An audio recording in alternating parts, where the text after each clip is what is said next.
Welcome to Inside Startup Investing, the only podcast where you can invest in every guest.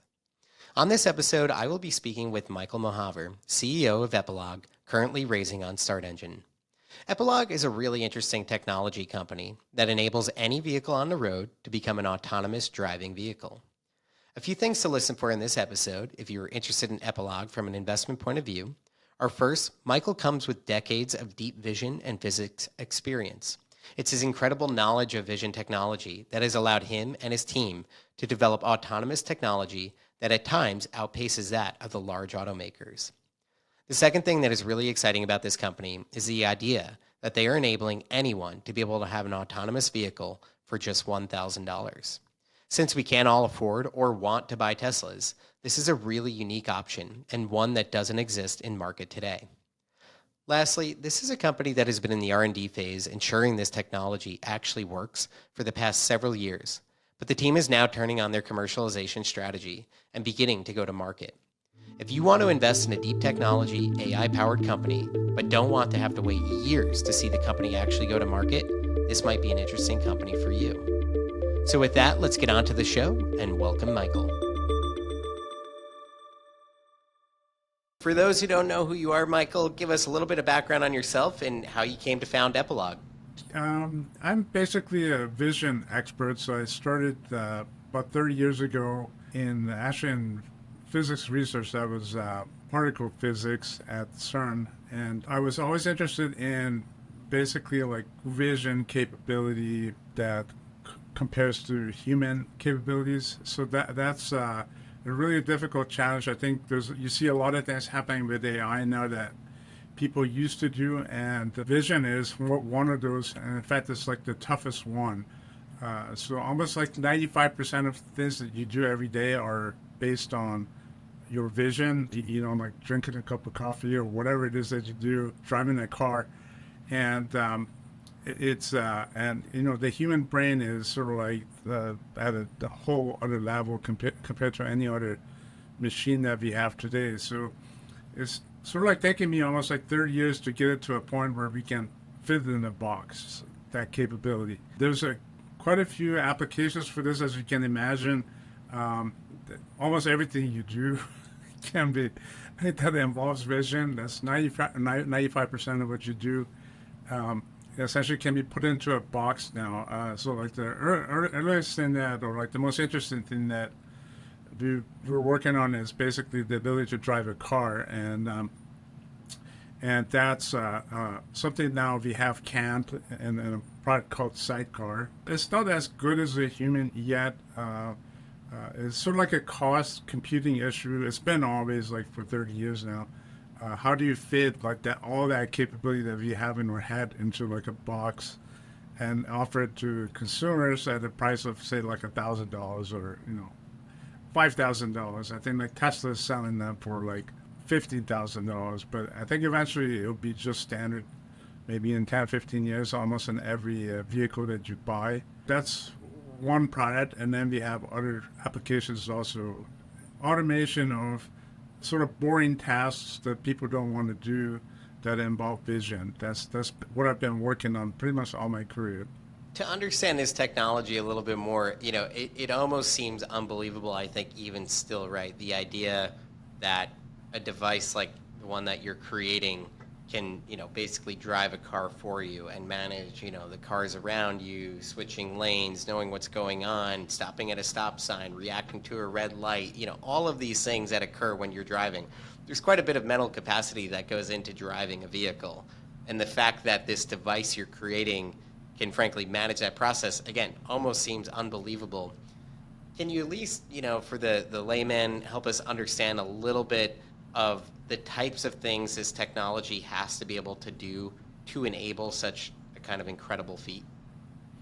So I guess like the key breakthrough in this is artificial intelligence. So this is sort of like 2015, and I don't know if you own stock in NVIDIA.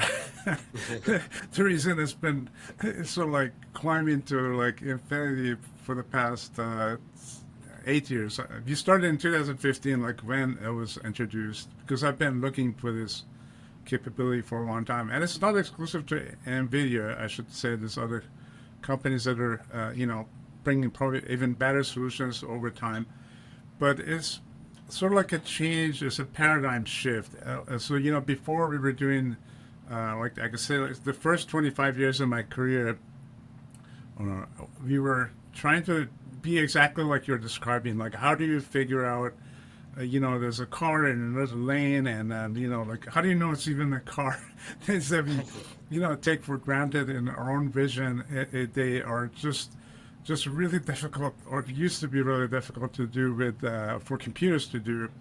So this paradigm shift came, I'd say, like really like kind of in mainstream about 5 years ago, is where you essentially teach a computer by example. So you don't tell it like what a car is, or what a human is, a pedestrian, or like a road, like the lane markers on the road. But you just teach it over time. And for those of you who ever used like a math background, it's sort of like the same idea as regression, where you have like a bunch of points on a graph, and then you try to find like the best fit through those set of points. And so it's like a statistical kind of a process where you train the system over time to find the best fit to like a sort of a random kind of a situation. That's like the breakthrough. And then I guess the other breakthrough that came through that's really important is like getting that hardware computation into a small enough package that could run on a battery, for example, that you don't need to. When I was working at CERN 30 years ago, this is, for those of you that don't know, it's in Switzerland. It's sort of like the border of France and Switzerland. Is a really large facility. We had like 1,000 scientists working there. When you power that machine, it's sort of like it takes the extra power from France. Like during the summer months, they have extra power. At least it used to be. Now you have global warming, but to power this machine. And it's kind of like the same thing with, we had like these massive supercomputers that did essentially like the same processing. And now you can have it in a powered by a battery. It's even your iPhone. And those are like significantly improving trends on like computation to power consumption, and so you'll have more and more powerful devices. And so like the third breakthrough, which is like what we have our patents in, is being able to deliver like the vision that we have. And most people don't really like appreciate how good our vision is, but you can at night look into a dark sky, assuming that you can find one in the desert, and see a galaxy that's like billions of light years away, and you can look at just any kind of a fly or a leaf and see like the kind of details that you're not able to see capture with almost any other device. So we worked on this for like the past 10 years. It sort of started in the previous company that I was running. It was a public company, and we were working on this problem with some group of engineers in Germany. And so it's now we have that sort of like, it was again a big box that used a lot of power. Not a huge box, but it was like, I would say like comparable to like a PC in size, so like your desktop computer, which is still like too large, for example, for many consumer applications. So we've managed to also shrink that into like the size of, you could probably, eventually we could probably even put it into an iPhone. And that's like, so like three breakthroughs, the computation power, artificial intelligence, being able to deal with really complicated problems, and then the vision capability that we have. You now have this product that you could essentially plug into certain vehicles and make it an autonomous vehicle. I'd love to understand what the product looks like a little bit more, and quite literally its actual capabilities. Can it literally take over and drive the car? Actually, we have a webinar on this on April 4th. So we're going to do a deep dive sort of like into SideCar is the name of the product. And I know all your audience is on the radio, but if they want to see this thing in action, you can join this webinar on April 4th. We'll be announcing it probably early next week. In a nutshell, it's the size of, it's basically like if you look behind your mirror. For one thing, the ingredient that you need to enable this, like on a vehicle, is that it has to be like a later model. Uh, uh, Well, actually, like if we can support like 20 different brands, so it doesn't have to be. We don't support like, for example, a Ferrari or Lamborghini, or like it's basically like for passenger consumer cars. But anything that was built sort of like after 2020, and increasingly it's actually like mandatory, kind of like your rear view cameras that are like didn't used to be like in any cars and now are almost standard in every car. There's this capability, which is sort of like an enhancement of cruise control. Cruise control used to be just gas, like the car is basically operating the gas pedal. Additional capability was added where you sort of like take into account that you're going downhill sometimes. So you apply the brake if you're going downhill, so you maintain the correct speed. And then it was improved once again, where it's now adaptive. So like there's a radar system built into most modern cars. So now you adapt the speed based on like what's ahead of you. So maybe a car is slowing down ahead of you. Let's call it adaptive cruise control. And then sort of like the last component that was added in, and these are like all the ingredients for a self-driving car. So manufacturers are kind of like preparing to make cars go self-driving, so they've been sort of adding these in little steps. And so the last ingredient is called lane keep assist. So it's sort of like steers a car so that you're staying in lane. And sort of like the big opportunity here is that the hardware that's in the cars is really bad. So if you ever use like lane keep assist, it's just completely like worthless. But the rest of it is really awesome. So you can steer the car, you can brake it, and you can do all this stuff, and everything is essentially like fly by wire. It's like when you turn your steering wheel in a modern car, there's actually no mechanical connection to the steering wheel. It's electric. There's like a motor turning the wheel, and so all those things are controlled by computers through something called the CAN bus. So that's like a network, like Ethernet, for example, or like a Wi-Fi, where basically all the devices in the car talk to the central computer. So what we do, we basically ditch the the main brain of the car and replace it with our product. So, and it's like probably about 100 times more capable than something that you would get from the Toyota or GM or any of those companies. And then we also have a really high resolution imaging system. So you sort of get about, I'd say like about 100-time improvement over like something that's in an existing car. But all the other hardware is great. Like the steering is there, the braking is there. So it's we take over the entire computer. And I mean, we can basically like turn your car on and off. We can brake. We can turn your wipers on and off as you want. Lock your doors, anything. And all those capabilities actually we're planning to add as on your app. So there's an app that goes with the product, and then so you'll be able to, say like turn your car on, warm it up. Some of the capabilities that you used to pay for are already there. Like the hardware is there to support it, but then we're adding this software capabilities over time. And will it quite literally drive the car as well? Absolutely, yeah. So this, like, I just recently did like a trip down to San Diego from San Jose. It was like about 1,000 miles round trip, and so 95% of it was done with SideCar. So, when you go off of it, is like when you go off of a freeway, like even in the city, you can use it as you basically are not supposed to use it when there's cross traffic, but it's at your own discretion.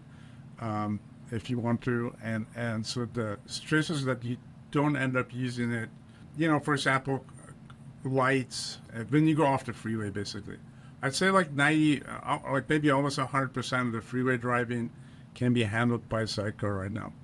Mm, really interesting. In terms of this commercial application, you know, uh, what are your plans to sell this and go to market? And do you have a sense of who you think your kind of core early adopter customer is going to be?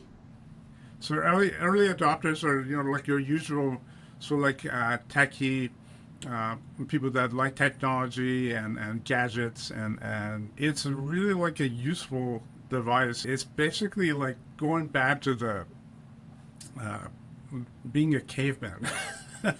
If you don't have sidecar, it's like it used to be like the manual transmissions, and it's really fun. I personally enjoy like driving like a manual transmission, but if you're doing it for commuting, like going back and it gets really old in your traffic and you're shifting like gears, and it's just a ridiculous use of your time, and it's not fun either.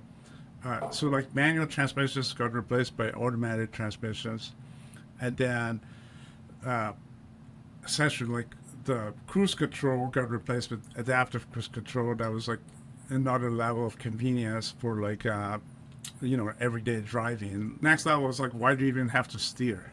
so so that's like what sidecar brings in. And so when you drive a car that has this level of automation in it, and I say if you go back to like a, I don't know, 1960s Chevy that's got like a manual transmission, it's just like, I mean, I tell you, it's really fun to do. I love to do it, but it's not something that you want to do for a daily commute. So I guess to answer your question, it's basically our target demographic is probably, like I would say, like maybe 70% male, between like 20 and 50-year old, and professionals. They're commuting to work every day, and they're so and they already have existing car that supports. This is like they don't want to buy. I know Teslas have been going down in price lately, but not everybody wants a Tesla. Not Of everybody wants an course. electric vehicle.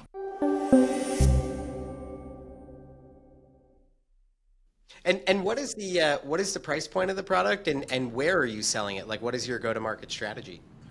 So it's D2C. It's priced at $1,000, but if you have like the initials for like the founder release, like discounted, part of it has to do is like the packaging is a little bit like still being finalized. So it's like the 3D printed the enclosures, and we're still potentially making some more additions and changes to the like the how the product looks, and so the founder edition product, I think it's like priced 25% discount. You're basically entitled to get like whatever the updated version is for like a year or two. I don't know what Got the it. details are. Will we see more autonomous driving in regular vehicles as well?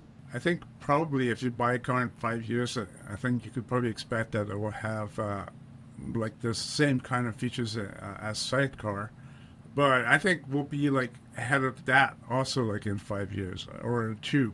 So we're gonna do full self-driving next, and so we already have a lot of capabilities that we haven't released in Sidecar. So just as a small company, we're always going to outrun like the big car companies, and that's like one of the reasons we developed Sidecar, because we were working with Continental in Germany. That's like a supplier to all the uh, Hmm. German brands, and they just move so slow. They're reorganizing, like everything is shifting from ICE to electric, and it's just like they can't even like they don't even know what day it is half the time. So all these technologies would be lagging, like compared to how quickly we can move.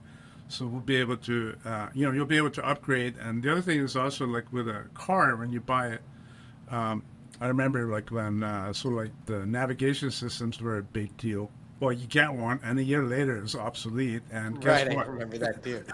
You're not going to buy an upgrade from the car company because they want to sell you another car. So, Totally. so as with our product, you can continue to upgrade like the capabilities over time.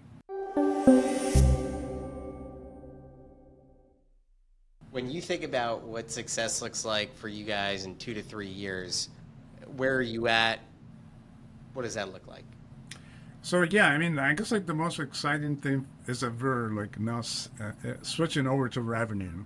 So we've been in R&D for about 3 years on this product. Going into revenue is sort of like a really like a big deal. And actually, like our worst fear right now is that this thing like goes viral and we get like I don't know 1,000 orders in one day, which is like $1 million at the current price, and we're not able to deliver it because post-COVID it's really hard to build automotive cars. Also, you can see like at the dealerships, still hard to. They don't have like 200 cars sitting at dealerships. So the biggest challenge is like how to scale this up in a good position. I think like if you could sell like there's probably just 1 million Toyotas in the we're right now supporting only three models: the RAV4, Toyota RAV4, Corolla, and the Highlander. Those are like the most popular Toyotas. Camry is going to be next, and then we'll probably switch over to Honda. This like 5 million cars right there. So if you could sell like 10% of those existing cars that are on the road, let's say like let's say maybe 50,000 vehicles that are on the road, that's 50 million in revenue. Like if you could do that every year, so it's really growing incredibly fast. If you could, like have the adoption, like have as we would like, where people are just loving it as much as say I enjoy driving it and I can't be without it. And then second, we're able to actually deliver at scale. Well, Michael, thank you so much for your time today. I really appreciate it. I appreciate your insights.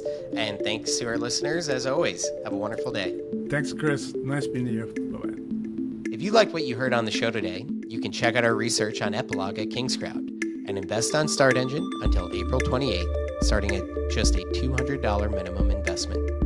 And please like, subscribe, and share our podcast wherever you listen to podcasts so more listeners like you can find us.